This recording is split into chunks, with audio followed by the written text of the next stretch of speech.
Mas, Silvio, deixa eu perguntar uma coisa. A história, né? Pegando a história, quero saber, eu vou contar um pouco da história, só fala seu entendimento sobre isso, né? O próprio Satanás, ou Satã, ele nunca se colocou com guerra com Deus, né? Inclusive em Jó, Satanás, ele pergunta a Deus se pode provar Jó. Será que Jó tem fé? Eu posso provar? Ele se coloca abaixo, sobre a ordem de Deus. Bíblico, tá? Eu lhe pergunto, qual é o seu entendimento em relação... É isso que se vê? Existe um Deus... o satanismo, ele é um paralelo ao cristianismo, mesmo sendo com outras ideologias. É como eu venho te dizer. Eu acredito, né, que existe lá uma passagem na Bíblia que diz que no princípio era o verbo era Deus, o verbo estava com Deus. Né? A própria Bíblia cristã, ela começa assim, né? Então, eu acredito que esse verbo, né, que no princípio era o verbo era Deus, o verbo estava com Deus, Satanás era o verbo, estava com Deus também. Entendeu? São duas que forças era do mesmo duas Deus. forças, não, duas forças mesmo de Deus. Não, eram duas forças espirituais, certo? A qual cada uma tinha seus pensamentos diferentes sobre a humanidade. O que aconteceu? O cristianismo se expandiu muito. Por que se expandiu? Porque é como você mesmo acabou de falar, Satanás nunca se opôs. Sabe por quê? Porque Satanás, ele não te obriga a nada. Satanás, ele nunca me obrigou a segui-lo. Ele só estava de braços abertos para me receber. Então, por isso que ele não se opõe. Isso não mostra que ele é inferior. Isso mostra a humildade da força maior espiritual com os seres humanos.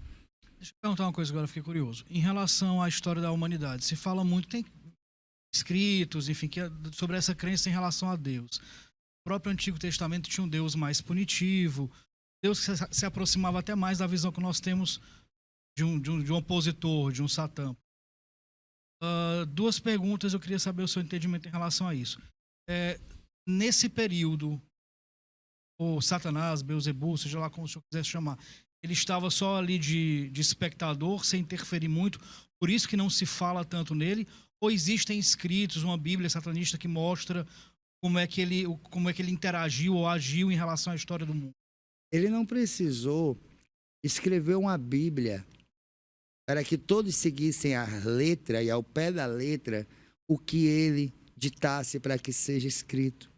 É como eu volto a dizer, não existe Bíblia satânica. Existe, certo? Situações de satanistas, né? Que eles sim fizeram manuscritos, mas Bíblia satânica não existe. Existe um livro Sabe por quê? Porque o meu Senhor, ele nunca obriga. Uma vez eu estava conversando com um satanista e ele me disse algo muito interessante. Fala, como o satanismo é o contrário do cristianismo, não que o satanista ele vai se opor às morais do cristianismo, ele só não é obrigado a seguir, ele não vai fazer questão de seguir aquilo, apesar que a moral satanista ela é muito mais rigorosa do que a cristianista, do cristianismo. Ele falou o seguinte: tudo que não é cristão é satânico. Pronto. Então, se você não segue o cristianismo, você não se colocou dentro dessa caixa. Você não se aprisionou dentro de um dogma fechado. Você não se colocou um freio. Então, automaticamente, você está livre para pensar e fazer aquilo que você quiser, sem medo da punição que vem se você sair de dentro dessa caixa.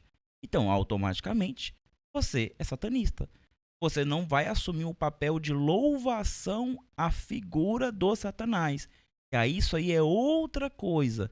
Mas, como, vamos colocar assim, como fenômeno político religioso, você não ser cristão é automaticamente você ser satanista. Ou seja, você não ser um escravo de Cristo, automaticamente você é um liberto por Satanás. As palavras dele. Mas eu concordo. Ele nunca obriga. Ele não dita regras. Ele não. ele tem regras, ele não te obriga a segui-las, certo? Ele tem a humildade de ensinar. E ele não ensina dizendo assim, olha, tem só isso daqui, tem que ser assim. Não. Olha, você encontra algumas brechas na Bíblia. Eu deixo aqui meu respeito a todos os cristãos e ao livro sagrado dos cristãos, mas você encontra regras, né, brechas, quer dizer, na Bíblia cristã que o próprio, não é? Deus cristão, ele disse, não matarás, ó. E ele mesmo destruiu cidades e cidades, matou, destruiu inocentes, né? Porque na situação daquela do dilúvio, Velho Testamento, foi né? criança, foi tudo. Mas no Velho Testamento mesmo, nos mandamentos, ele já tinha dito não matarás.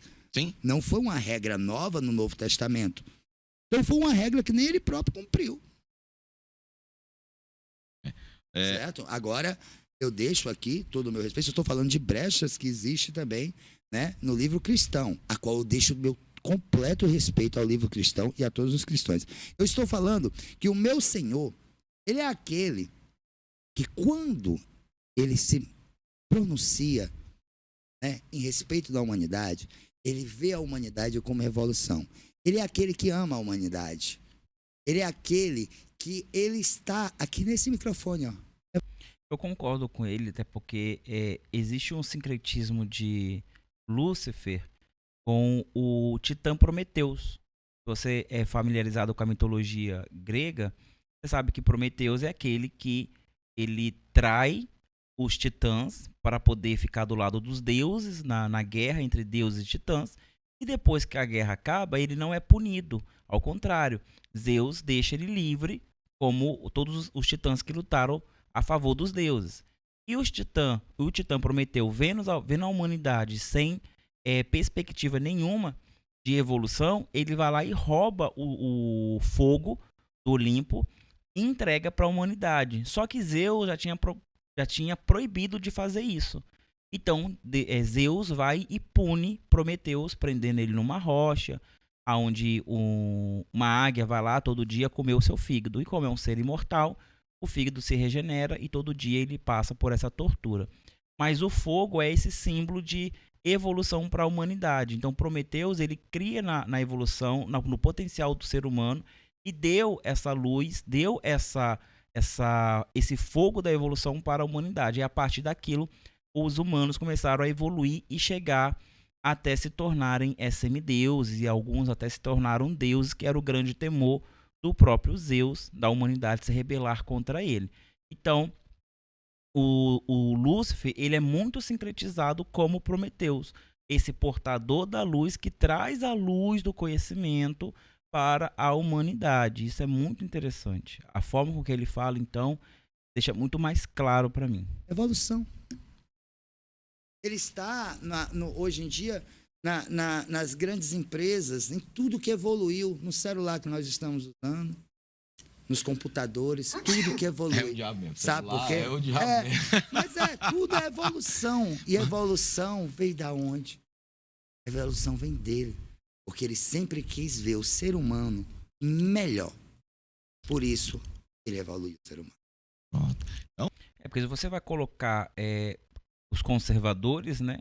Conservadores são religiosos. Vamos colocar só os protestantes. Mas todo religioso fanático, ele é conservador. Ele não quer que aquilo mude, mesmo que esteja ruim. Porque não tá bom para ninguém aqui no Brasil. Nem para católico, nem para cristão, tá bom para ninguém. Mas mesmo assim preferem conservar certos costumes que ainda aprisionam muitas pessoas na ignorância, que não permite com que elas saiam no estado da extrema pobreza, da vulnerabilidade, da própria enganação que essas igrejas promovem e tudo mais. Então, o conservadorismo, ele é cristão, ele é religioso, ele está na raiz das religiões tradicionais. O conservadorismo é um movimento político, social e econômico ruim. O bom é que a gente possa progredir, que aí você entende como você quiser, mas tem que haver a mudança sim, até porque o próprio movimento dos protestantes é uma revolução que Lutero faz, é uma evolução que tem da Igreja Católica. Então, não aceitar a evolução é não aceitar que a sua fé também seja válida. Porque a fé verdadeira cristã, então, deveria ser a católica, fundada pelo apóstolo Pedro, não pelo um alemão qualquer que foi Lutero, entende? Então, a evolução tem que fazer parte do contexto religioso e de todas as religiões. Não só a minha, não só a sua, mas todas. Claro, com sanidade, né? Não com insanidade, como a gente vê essa pseudo-evolução que a gente vê na Umbanda, que na verdade já está indo pro abismo, está piorando a religião em vez de melhorá-la.